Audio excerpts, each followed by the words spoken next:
Halo Bujang BDN, balik lagi di Suprayanosi. Pada video kali ini kita akan bahas lagi buku progres dari tingkat ke-6 proses intent yang baru diselenggarakan beberapa hari yang lalu. Dan pada kesempatan kali ini yang akan kita bahas adalah penalaran matematika. Tanpa berlama-lama, siapkan alat tulis dan buku catatan kalian. Kita langsung ke soal yang pertama. Oke, di teks yang pertama, sebuah tiang lampu terpasang di puncaknya berada di sudut lapangan olahraga Sara dengan tinggi 1,6 meter, berdiri sejauh 12 meter. Di sisi lain, di depan tiang lampu tersebut dipasang dua tiang, yaitu titik A dan B, yang ini ya. Untuk menyangga sebuah papan pengumuman berbentuk persegi panjang, yaitu CDEF. Jarak tiang pengumuman ke tiang lampu adalah AL atau sama dengan BL, yang nilainya sama dengan 6 meter. Tinggi papan pengumuman adalah CF. C ke F itu sama dengan 3 meter dan lebar adalah CD yaitu 5 meter. Berarti kalau CD sama dengan F ya. Sedangkan AE-nya itu sama dengan BF. AE sama dengan BF itu 8 meter. Oke, kita ke soal yang pertama. Jika panjang bayangan Sarah adalah 8 meter, maka tinggi tiang lampunya adalah. Oke, berarti dari sini coba kita gambarkan ulang ya. Kasus di nomor 1 ini.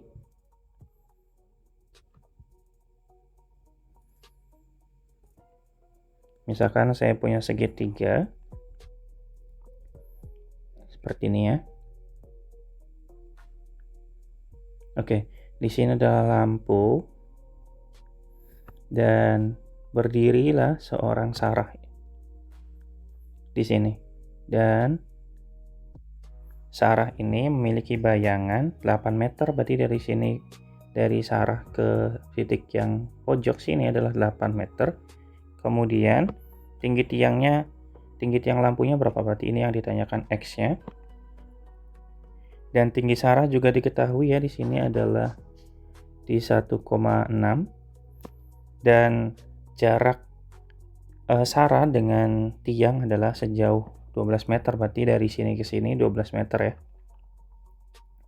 Gitu. Jadi kita bisa bandingkan yang pertama berarti X sisi tegak kita bandingkan dengan sisi tegak ya. Berarti dalam hal ini adalah si Sarah X dibagi dengan 1,6. Kemudian sisi yang mendatar yang panjang yaitu 12 ditambah 8 dibagi dengan bayangannya yaitu 8. Maka kita bisa dapatkan X dibagi 1,6 sama dengan 20 dibagi 8 ya. Maka nilai X-nya sama dengan 20 dibagi dengan 8 dikali 1,6. Kalau kita hitung di sini kan kita anggap 1,6 itu kayak 16 gitu lah teman-teman. 16 dibagi dengan 8 itu kan 2. Karena dalam hal ini adalah kasusnya adalah 1,6, maka 1,6 bagi 8 sama dengan 0,2 ya. Berarti 20 dikali dengan 0,2. Sehingga nilai X-nya sama dengan 4 meter teman-teman. Berarti jawabannya berarti yang C ya. Gitu. Semoga bisa dipahami ya teman-teman ya, karena konsepnya di sini cukup sederhana, hanya menggunakan konsep kesebangunan aja dari dua segitiga. Gitu, kita lanjut ke soal nomor 2. Misalkan tinggi lampu adalah 12 meter, jika Reza yang tingginya 1,6 juga berdiri di depan tiang lampu punya bayangan 8 meter, maka jarak Reza dari tiang lampu, berarti kasusnya kalau kita lihat gambarnya kurang lebih masih sama ya. Seperti ini lagi. Di sini. Kemudian bayangannya adalah berapa ya? Oh ya, bayangannya 8. Kemudian jaraknya belum ada, ini yang ditanyakan. Tinggi lampunya sama dengan 12 ya. Berarti di sini lampu. Dan tingginya masih sama di angka 1,6. Maka kita bisa bandingkan 12 dibagi dengan 1,6 ya.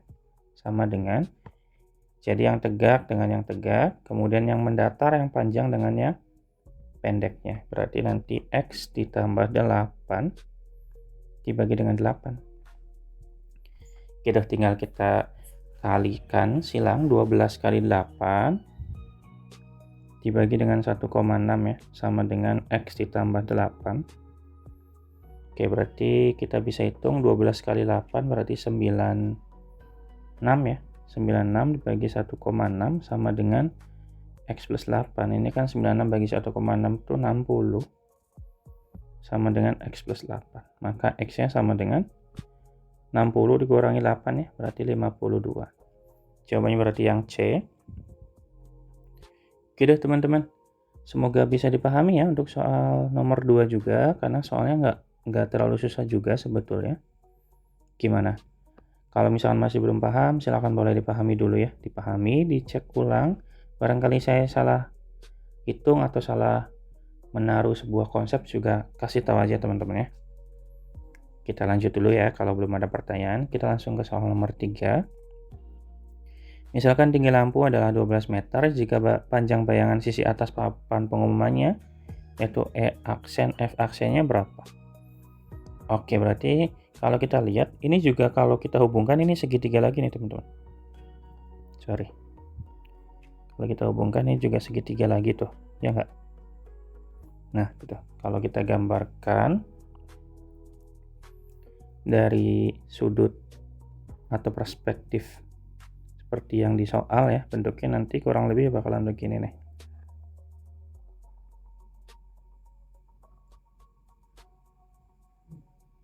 Gitu. Ini E aksennya. Kemudian ini apa ya? Lampunya. Dan ini adalah L-nya. Kemudian di sini ada A berarti ya. Salah nih. Harus sejajar. Ini A. Kemudian D aksen. Dan E aksen gitu ya. Nah, kalau kayak gini kan agak sulit ya. Atau kita hubungkan dulu deh. Ini hubungkan ke ini juga, ke B juga ya. Ini berarti B-nya nih. Bukan, ini berarti si D-nya. Gitu. Kalau kita hubungkan ke titik yang lain yaitu B. Di sini kan berarti ada garis lain ya. Sorry, berarti ini B ya.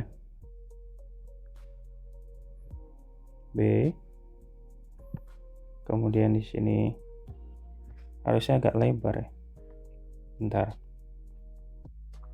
Nah, kurang lebih kayak gini lah ya.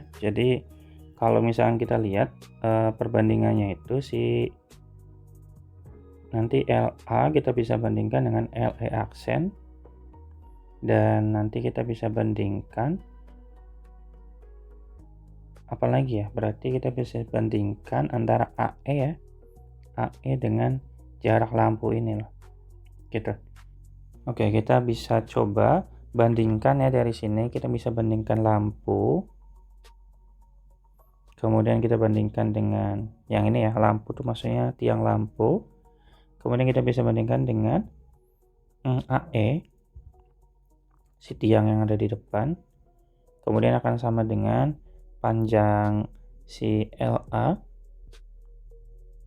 dibandingkan dengan panjang yang ada di sini teman-teman. Ini berarti ya AE aksen. Berarti sama aja, kita simbolkan dengan X lah ya. Berarti X dikurangi L gitu kan. Sorry. X itu berarti yang total itu kita simbolkan dengan X aja ya. Berarti X dikurangi AL. Buat dapetin AE-nya gitu kan ya. Gitu. Nah, tinggal kita bisa masukin berarti tinggi lampunya 12, AE-nya kalau dalam soal kita bisa dapatkan adalah 8 ya. Kemudian AL-nya 6. Berarti di sini 8, sini sama dengan 6 per X dikurangi 6. Maka kita bisa kali silang, nah ini 12 dibagi 8 kali 6 ya. Sama dengan 1 per X min 6 gitu. Ini 12 bagi 6 kan bisa ya, berarti 2 per 8 sama dengan 1 per X min 6 teman-teman. Sehingga 2 dikali X min 6 sama dengan 8, maka jadinya 2x min 12 sama dengan 8, maka 2x sama dengan berapa ini? 20 ya? Bener nggak? 12 tambah 8, 20. X-nya berarti sama dengan... wait, ada yang salah kayaknya deh. Di sini, sebentar, 12 per 8 betul. 6 per X min 6 betul. Oh bukan, sorry, di sini harusnya bukan LA ya, harusnya X yang dibandingkan. Sorry. Karena kan yang dibandingkan tuh bayangan, bukan si LA-nya. Berarti ini X. Pantesan kok aneh ya ngebandinginnya. Berarti di sini X. Sehingga jadi nanti 12 per 8 dikali, langsung kali silang aja deh biar nggak bingung. 12 dikali X min 6 sama dengan 8X ya. Berarti di sini 12X dikurangi 72 sama dengan 8X. Sehingga 12 kurangi 8, 4X sama dengan 72. Maka X sama dengan 72 bagi 4, yaitu 18. Nah, itu adalah panjang dari si LE aksennya. Nah, sekarang kita bisa bandingkan. Cara berikutnya adalah kita bisa bandingkan antara si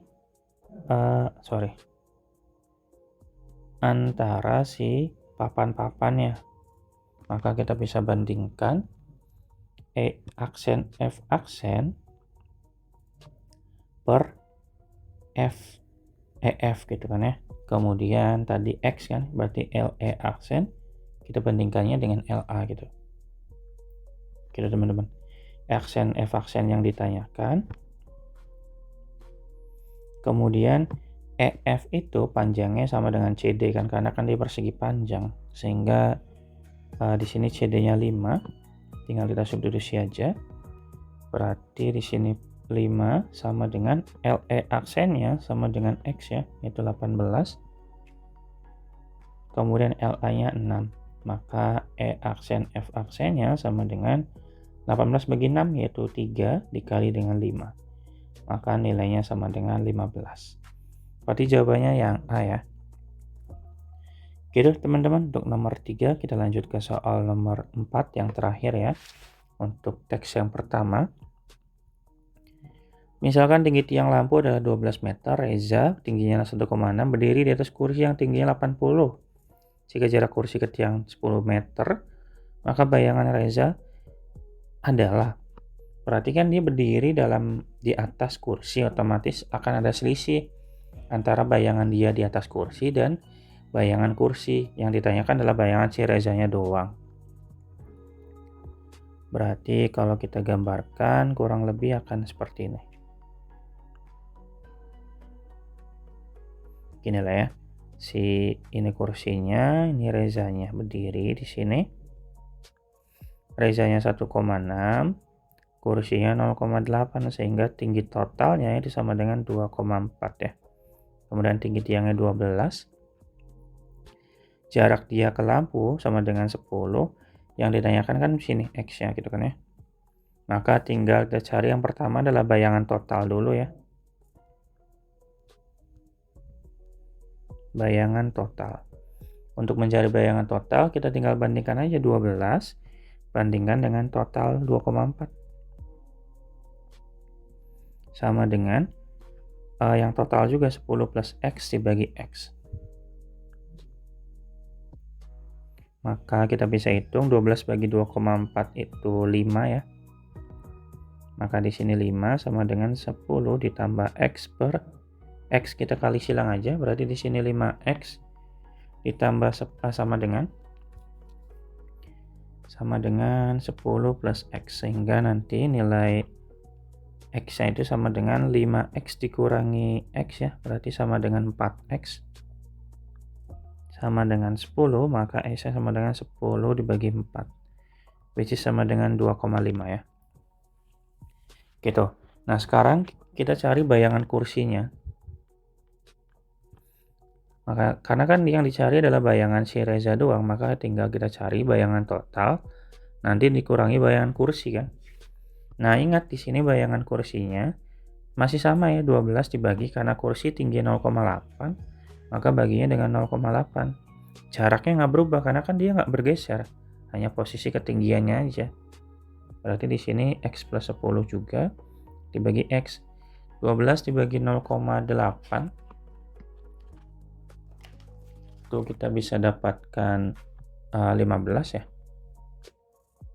15 sama dengan X ditambah 10 dibagi dengan X. Kita kali silang jadinya 15X sama dengan X plus 10. Jadi 15 kurangi 1 jadi 14X sama dengan 10. Sehingga X sama dengan 10 per 14. Gitu. Nah, terus gimana Kak katanya? Kalau misalnya kayak gini, ya tinggal lanjut aja. Lanjutinya adalah bayangan reza. Bayangan rezanya itu sama dengan bayangan total dikurangi bayangan kursi kan ya. Maka kita bisa dapatkan 2,5 dikurangi 10 per 14. Kita samakan penyebut.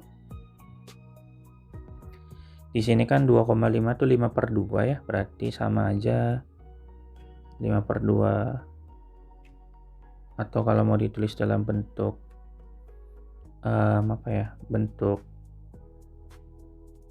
pecahan yang berpenyebut 14 berarti 35 per 14 ya, dikurangi 10 per 14 gitu teman-teman. Nilainya berarti sama dengan 25 per 14. Ada ya jawabannya, berarti yang E. Nanti teman-teman ubah sendiri aja. 2,5 kan setara dengan 35 per 14 ya, kalau misalkan masih ragu-ragu. Tapi kalau misalnya memang udah percaya ya tinggal pakai aja. Tapi kalau misalkan Kak emang bener kalau misalkan 2,5 itu sama dengan 35 per 14, benar ya teman-teman ya, sama kok, itu sama dengan 2,5 atau 5 per 2 gitu, aman ya. Kita lanjut ke soal nomor berikutnya. Sebuah tangki mempunyai 2 keran saluran pengisian dan 1 saluran pembuangan yang lajunya konstan. Saluran 1 dan 2 masing-masing dapat mengisi penuh tangki dari keadaan kosong dalam waktu 8 jam dan 24 jam. Oke, berarti kalau kayak gini, kecepatan pengisiannya itu berarti V sama dengan 1/8 bagian ya. V1, kalau V2-nya kecepatannya sama dengan 1/24 bagian. Gitu. Sedangkan keran ketiga dapat mengosongkan, berarti kebalikannya teman-teman, maka V3-nya sama dengan negatif 1/12 karena dia mengosongkan dari keadaan penuh ke kosong. Kalau yang tadi dari kosong ke penuh jadi kebalikannya, berarti ini negatif 1/12 bagian. Gitu. Oke, kita lanjut ke soal nomor 5. Di soal nomor 5 ini, jika pada saat tangki terisi air setinggi 1/3 tinggi tangki diisi air dari kedua keran pengisian secara bersamaan, maka tangki akan penuh dalam waktu berapa jam? Oke, berarti di sini kan volumenya itu sudah terisi sebanyak 1/3, otomatis sisa volumenya itu tinggal kita kurangin aja ya. 1 dikurangi 1/3, maka sisanya tinggal ngisi lagi sebanyak 2/3 lagi teman-teman. Kemudian keran 1 sama keran 2-nya kita tinggal cari aja. Kan V1 tambah V2 ya, maka sama dengan 1/8 tambah 1/24. Maka sama dengan 3 ditambah 1/24 ya. Sama dengan 4/24 atau sama dengan 1/6 bagian. Maka karena butuh waktu, maka jadi waktu sama dengan volumenya kan. Volume dibagi kecepatannya, lajunya. Itu sama dengan 2/3 dibagi dengan 1/6. Maka sama aja 12 dibagi dengan 3 ya, sama dengan 4. Ini kita kalinya yang atas banget dengan bawah banget ya. 2 kali 6, 12. 3 kali 1, 3. Jawabannya 4. Gitu. Jawabannya berarti yang D. Nomor 6. Jika ketiga keran dibuka secara bersamaan pada saat tangki kosong, maka tangki akan penuh dalam waktu. Oke, karena dia dibuka bersamaan, otomatis ada yang ngebuang juga ya. Berarti kita tinggal cari aja kecepatan total. Sama dengan 1/8 tadi ya. tambah 1/24 bagian dikurangi 1/12. Samakan penyebut, jadi 24, sini 3, sini 1, kurang 2. Berarti sama dengan 2/24 atau sama dengan 1/12 gitu ya. Kemudian kita nyari waktu, maka tinggal waktunya kan 1 bagian dibagi dengan 1/12. 1 dibagi 1/12 maka sama dengan 12 jam. Gitu. Jawabannya yang E. Nomor 8. Jika keran 1 dan 2 dibuka selama 4. Nomor 7 dulu ya. Kebalik ini. Berarti yang ini loh. Yang D. Oke, nomor 7. Pada saat tangki kosong keran 1 dan keran 2 dibuka secara bersamaan selama 3 jam. Jika setelah 3 jam kedua, keran tersebut dibuka, keran ketiga juga dibuka, maka waktu yang dibutuhkan untuk mengisi tangki tersebut dari kosong sampai penuh terisi air adalah, berarti keran 1 dan 2 itu buka 3 jam kan ya. Maka di tahap pertama itu kan, atau di 3 jam pertama ya maksudnya.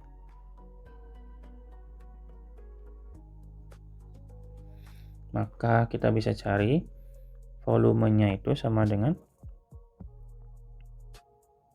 3 jam dikali dengan kecepatannya, yaitu sama aja kayak nomor 5 ya, yaitu 1/16, karena yang dicek itu kan katanya kecepatan si keran 1 dan 2. Keran 1 dan 2 kan sama aja 1/6 ya, kalau ditambahkan kecepatannya 1/6. Maka 3 dikali 1/6 maka sama dengan 1/2 ya, atau setengah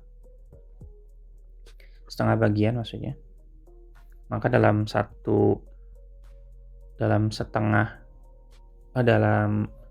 jam pertama dia hanya mengisi setengah bagian gitu kan ya. Maka sisa volume yang belum keisi kan pasti setengah juga kan ya. 1 dikurangi setengah kan setengah gitu loh. Kemudian ke tahap kedua, itu kan kalau tahap kedua itu kan katanya kecepatan si keran ketiga kan sama dengan 1/12 ya. Maka kita tulis saja deh ya. Tahap kedua itu laju keran 3 itu kan sama dengan 1/12 gitu. Maka tinggal kita cari waktunya.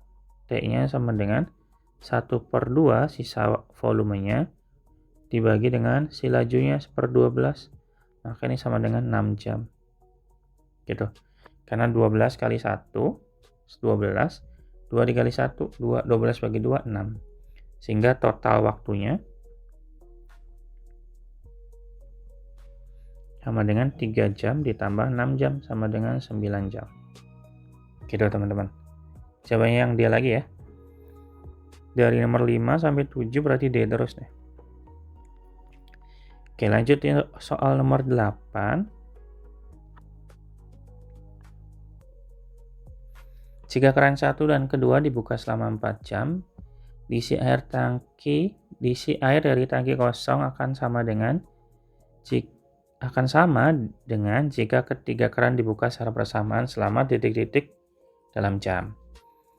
Ya, berarti di sini mah kita fokus ke ini aja, kecepatan volumenya ya. Volume keran 1 dan 2. Kalau keran 1 dan 2 dibuka kan sama dengan 1/6 tadi ya. Waktunya kan sama dengan 4, maka 4 dikali 1/6 maka sama dengan 4/6, yaitu sama dengan 2/3. Maka kita bisa cari nilai waktunya. Volume itu kan sama dengan laju dikali waktu. Maka volumenya 2/3, lajunya itu akan sama dengan si keran ketiga, yaitu sama dengan 1/12 kan ya.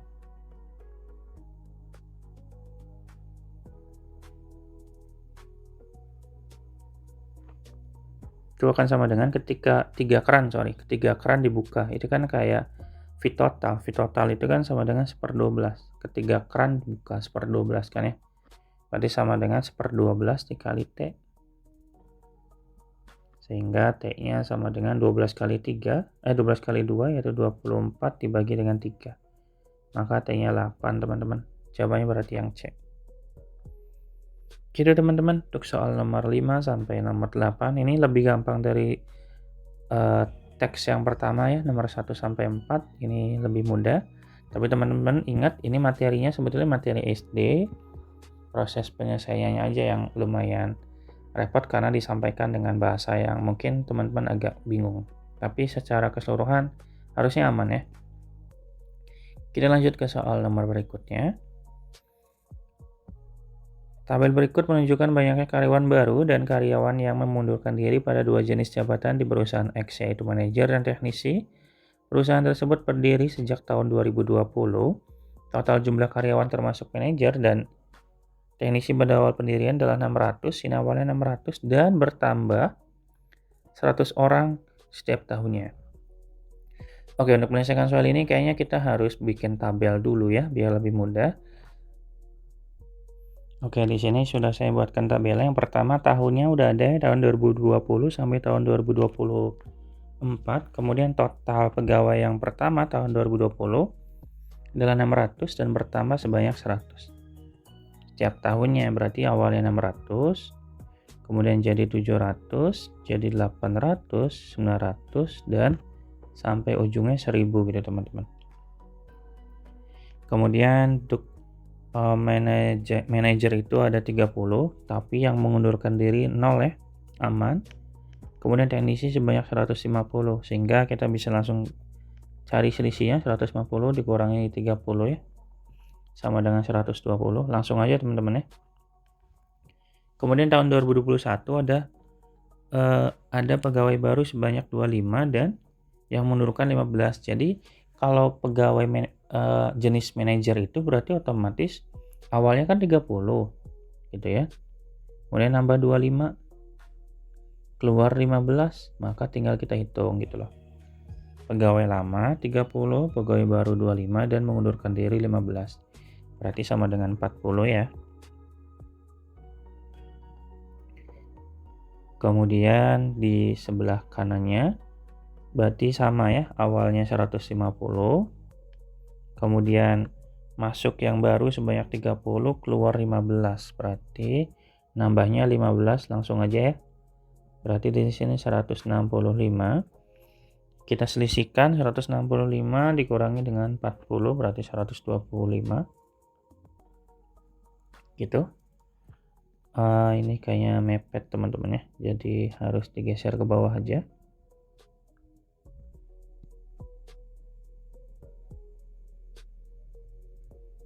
Oke, kemudian tahun 2022 berarti yang tadinya 40 kan. 40 kan dari tahun 2021 berarti 40. Kemudian masuk lagi sebanyak 20, keluar 10. Maka nambahnya 10 ya. Sama dengan 50. Dan di sini 165 yang teknisinya nambah 20 kurang keluar 10 maka nambah 10 juga. Maka ini 175 ya. Kita selisihkan 175 dikurangi 50 jadi 125 juga. Gitu. Sekarang kita lanjut ke tahun 2023. Di tahun 2023 masuk 19 keluar 9, maka berarti nambah 10 ya. Berarti 50 tambah 10 sama dengan 60. Kemudian yang di teknisinya masuk 20 keluar 12 berarti nambah 8 ya. Berarti 175 ditambah 8 maka 183 ya teman-teman ya. Kita kurangi 183 kurangi 60 sama dengan 123. Yang terakhir pada tahun 2024 yaitu berarti yang tadinya 60 nambah 15 keluar 7 berarti secara keseluruhan nambah 8 ya, berarti 68. Kemudian untuk teknisinya itu yang awalnya 183 masuk 25 keluar 18 maka sisa 7, berarti 183 ditambah dengan 7 maka sama dengan 190. 190 dikurangi dengan 68 sama dengan 122 ya. Gitu teman-teman. Kita rapikan dulu biar bagus sedikit lah ya. Minimal rapi lah. Kalau bagus mah ya enggak juga ya. Kenapa sih Kak kita harus cari juga untuk yang selisihnya? Nanti teman-teman tahu kenapa kita pakai yang selisihnya juga, karena ternyata butuh untuk menjawab soal yang ada di bawah. Gitu. Sip, sampai situ dulu ya. Oke, kita jawab ke soal nomor 9. Di sini manajer pada tahun 2021 adalah 55 orang. Di sini 2021 manajer itu jumlahnya 40, teman-teman. Berarti ini salah. Tidak ya maksudnya di nomor 9. Harusnya itu 40 gitu. Yang poin kedua,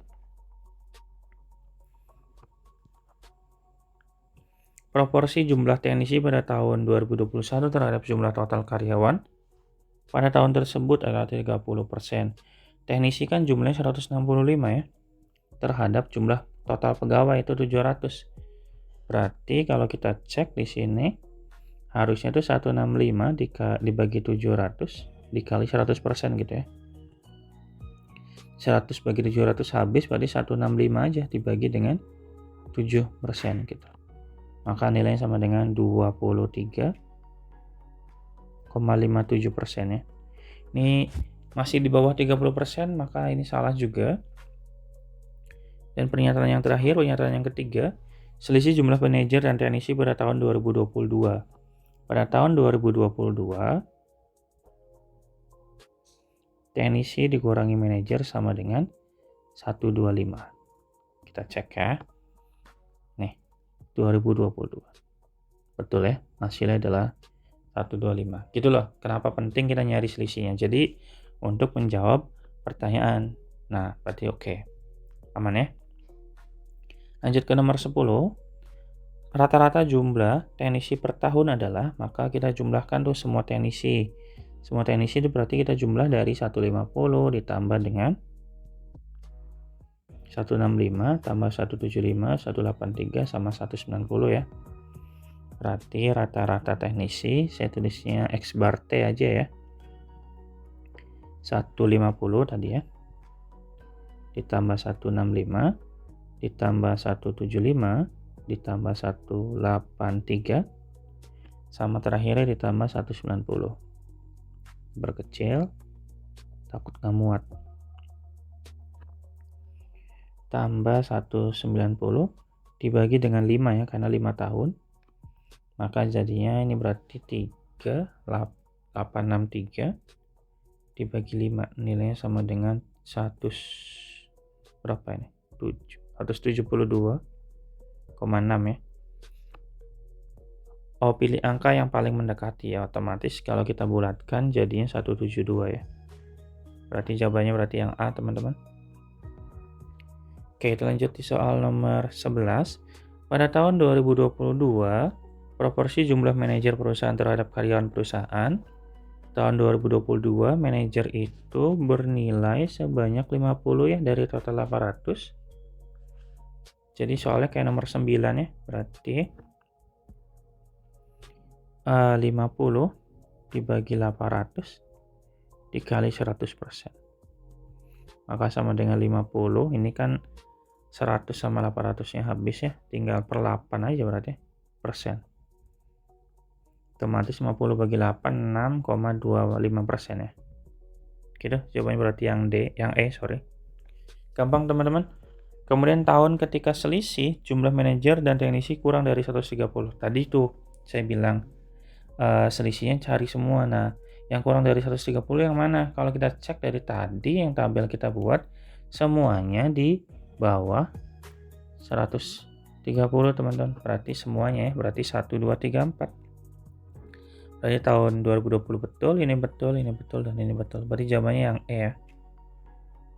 Kira teman-teman, untuk soal nomor 12 aman nggak kira-kira?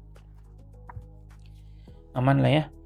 Masih gampang. Kita lanjut ke soal nomor berikutnya.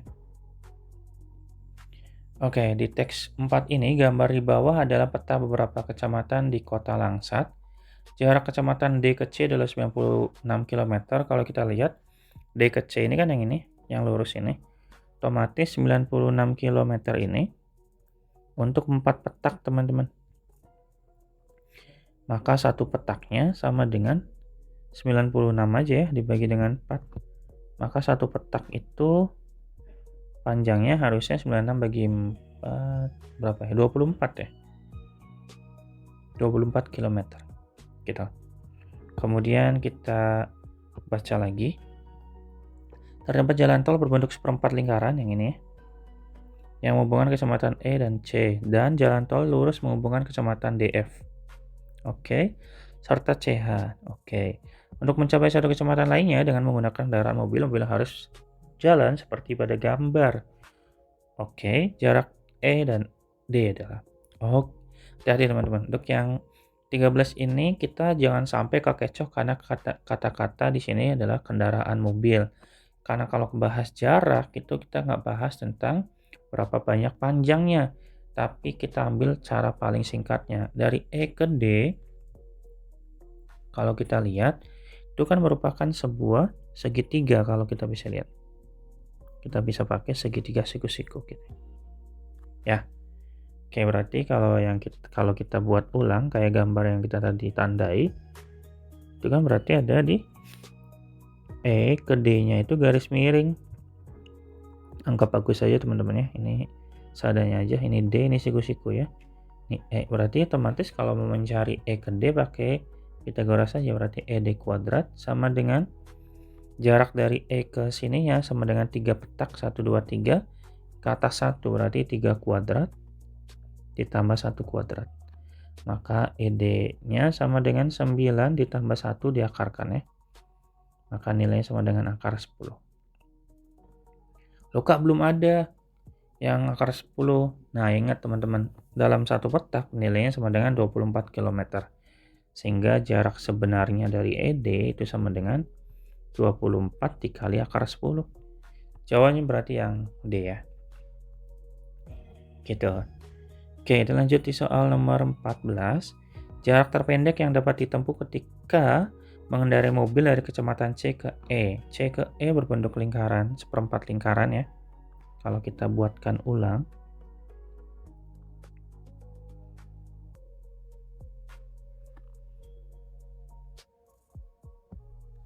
Gitu ya, kurang lebih ya. Nah, di sini E, di sini C. Kemudian kalau kita tarik dari ketika pusatnya ini, maka dia memiliki jari-jari sebanyak 3 ya. Kenapa 3? Karena kan 3 petak, 1, 2, 3 gitu. Maka di sini 3, di sini 3. Oke, tinggal kita cari luas. Jangan luas karena kan sisi yang melengkung ini. Maka nyari keliling. Karena dia seperempat, maka kita cari seperempat keliling lingkaran. Berarti sama aja seperempat dikali dengan 2 dikali pi dikali R. R jari-jari. Seperempat dikali 2pi, R-nya sama dengan 3. Nah, seperempat kali 2 sama dengan setengah kali 3 berarti 3 per 2 ya. 3 per 2 pi. Loh kak, nggak ada. Tenang, balik lagi aja. Balik lagi ke setiap satu petak. Setiap satu petak adalah 24. Maka jarak EC sebenarnya sama dengan 3 per 2 pi dikali 24. 24 dibagi 2, 12 dikali 3, 36 pi. Jawabannya berarti yang C. Gitu. Oke, kita lanjut di soal nomor 15. Dimitri mengendarai mobil dari kecamatan G ke kecamatan C dengan melalui jalan tol. Pada saat yang sama, Rafa mengendarai motor dari kecamatan G ke C tanpa melalui jalan tol.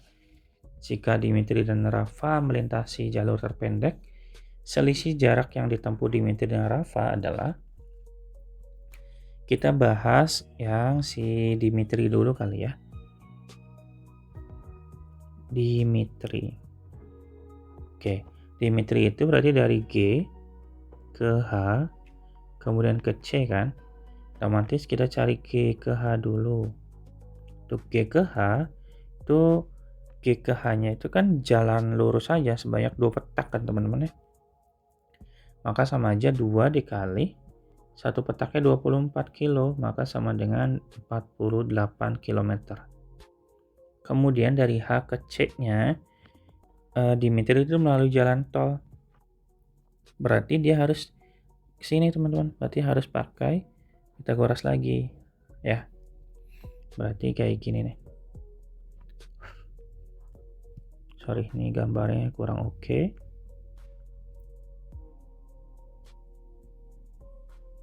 Ini H, ini C gitu ya. Ini berarti 1, ini 2 ya, karena lewat tol kan. Maka kita bisa tulis HC-nya sama dengan 1 kuadrat ditambah 2 kuadrat, langsung aja ya. Maka nilai sama dengan akar 5. Kenapa? Karena 1 pangkat 2 1, 2 pangkat 2 4 ya. Sehingga karena HC dalam satu petak sama dengan 24, maka kita cari HC sebenarnya dari 24 kali akar 5. Sehingga Dimitri itu menempuh jaraknya sama dengan 48 ditambah dengan 24 akar 5 gitu. Nah, dengan jalur yang berbeda tanpa melalui tol, si Rafa itu langsung dari mana? Dari G langsung ke C. Gitu teman-teman. Maka kalau kita lihat lagi G ke C itu ya 1, 2, 3, 4, 5 teman-teman. Berarti 5 petak ya. 5 dikali dengan 24. Maka sama dengan 120 km. Gitu. Nah, kemudian katanya selisih jaraknya. Selisihnya berarti G. Selisih jarak berarti R dulu ya. R dikurangi dengan D, Dimitrinya. Berarti 120 dikurangi, jangan lupa dikurung ya. 48 ditambah dengan 24 akar 5. Berarti 120 kurangi 48, 72 dikurangi 24 akar 5. Gitu teman-teman, jawabannya berarti yang C. Gitu, aman nggak untuk nomor 15 ini? Saya harap aman ya, karena masih muda. Kebetulan di TO6 ini sebetulnya nggak terlalu susah-susah ya. Banyak yang gampang, menurut saya. Gitu. Tapi bagi teman-teman barangkali masih ada kesulitan, boleh teman-teman ditanyakan di kolom komentar ya. Jangan sungkan. Kalau saya bisa jawab, saya akan jawab. Oke, nah, soal terakhir di teks berapa ini? Teks 4, yaitu Mikaela mengendarai mobil dari kecamatan E menuju kecamatan C melalui kecamatan H. Kecepatan mobil saat di tol adalah 60 km dan di jalan non-tol adalah 40 km per jam. Waktu tersingkat Mikaela sampai ke kecamatan C adalah dalam menit. Oke. Berarti kita bisa mulai dari yang non-tol dulu ya.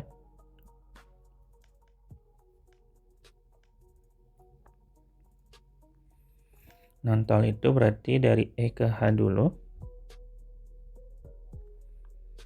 E ke H yaitu 1, 2, 3 ya. 3 petak.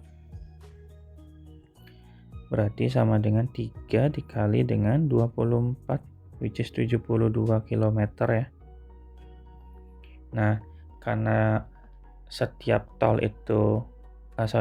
non-tol itu 40 km per jam, maka T-nya itu sama dengan 72 dibagi 40 ya.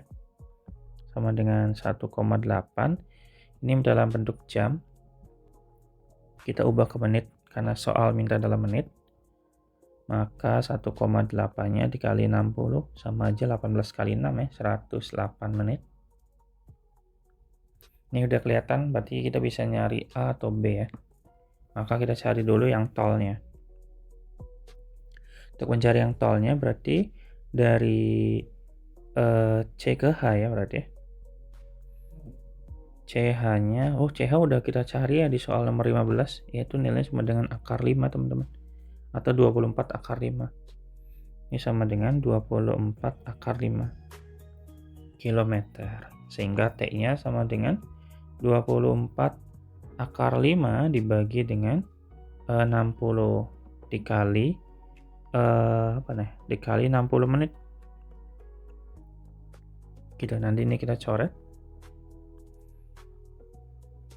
Loh kak, kenapa dikali 60? Sebetulnya sama aja kayak ini teman-teman. Ini juga kan dicari dulu hasilnya dapat berapa dikali 60. Kalau dibagi juga kan susah, maka langsung kali aja dengan 60 biar apa? Biar dicoret gitu loh. Maka sisanya adalah 24 akar 5 menit. Gitu teman-teman. Sehingga dari sini dapat disimpulkan waktu total yang ditempuh, kita jumlahkan aja waktunya. Sama dengan 108 ditambah dengan 24 akar 5 menit. Gitu, jawabannya berarti yang B ya.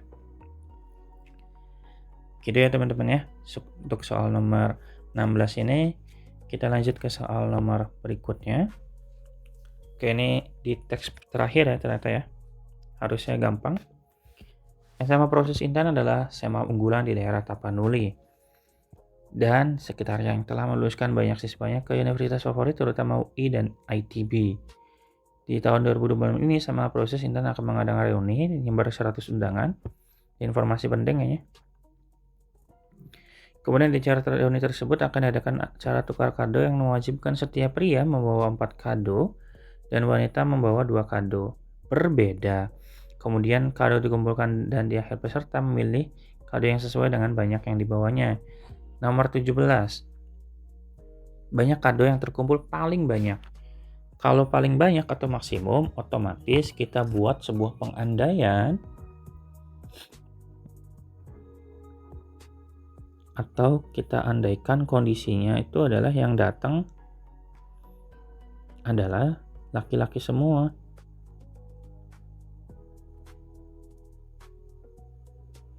Sehingga karena ada 100 undangan dikali dengan setiap orang membawa 4, maka hasilnya adalah 400.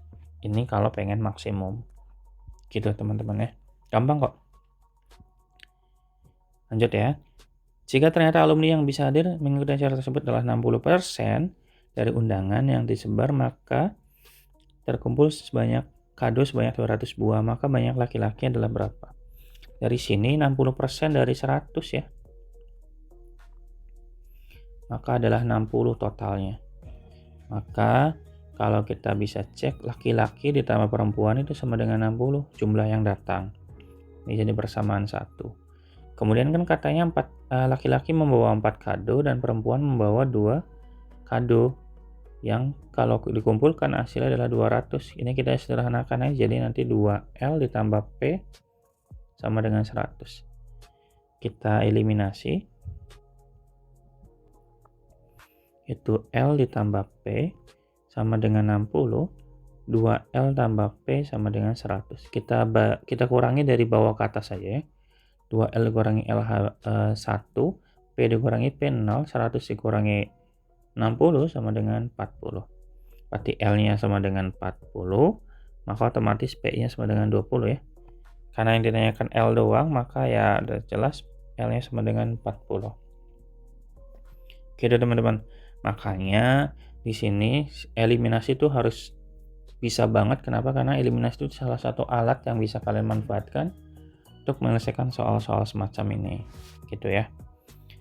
Oke, jika ternyata alumni yang hadir masih sama ya, kayak tadi, sampai 200 buah, dan akan dipilih panitia yang terdiri dari ketua, wakil, dan sekretaris, maka banyak terpilih panitia dengan ketua laki-laki. Oke, kita pakai filling slot aja ya, untuk nomor 19 ini, kan ada ketua, wakil, dan sekretaris. Syaratnya, ketua tuh harus laki-laki. Dan jumlah laki-laki hanya ada 40, berarti sini 40 orang pilihannya. Untuk wakilnya itu bebas, berarti otomatis dari total 60 udah kepake 1 nih untuk ketua, maka sisa 59 dong. Kemudian sisa lagi 58 gitu. Karena udah kepake 1 di sini, 1 di sini, maka sisa 58. Sehingga kita bisa langsung kalikan aja. 40 kali 59 kali 58. 40-nya tulis ulang aja. 59 kali 58 itu berapa ya? 3422 kayaknya. Ya, nanti dikali dengan 40 berarti sama dengan 136.880 teman-teman. Jawabannya berarti yang D. Gampang ya? Oke, lanjut soal terakhir. Masih sama soalnya kayak soal sebelumnya, dia yang datang 60% dan kekumpul 200 buah. Dan untuk memeriahkan acara, 3 orang akan dipilih untuk menyanyi dengan 1 pria dan 2 wanita. Berarti kalau kayak gini, maka pakainya kombinasi, karena kita nggak butuh urutannya. Maka kita akan ambil 1 dari laki-laki dari total 40 laki-laki dan kita ambil 2 perempuan dari total 20. Dari mana Kak 40-nya? Ingat loh yang tadi, laki-laki 40, perempuan 20. Maka kombinasi 40 dan 1 adalah 40. Kombinasi 20 dan 2 adalah berarti kalau mau tulis ya 20 faktorial per 20 kurangi 2, 18 faktorial, ini 20, ini 2 faktorial. Gitu. Jadi 20, ini berarti 20 kali 19 ya, dibagi dengan 2. Maka ini bisa kita coret, 40 dibagi 2 sama dengan 20 ya. 20 kali 20 sama dengan 400, dikali 19 sama dengan 7.600. Jawabannya berarti yang D. Oke, baik teman-teman, mungkin itu dulu ya yang dapat disampaikan pada video kali ini. Terima kasih banyak sudah menonton sampai akhir. Semoga apa yang saya lakukan ini bisa membantu teman-teman dalam persiapan SNMPTN nanti ya. Dan jangan lupa teman-teman dukung channel ini terus berkembang dengan klik like dan subscribe-nya. Dan jangan lupa juga share ke teman-teman yang lainnya. Jangan lupa bagi teman-teman yang ingin membership, silahkan membership, karena di membership nanti teman-teman akan mendapatkan video-video khusus buat membership yang membahas biasanya soal-soal khusus yang tidak ditampilkan di video-video reguler. Saya pamit, semoga bermanfaat dan dadah.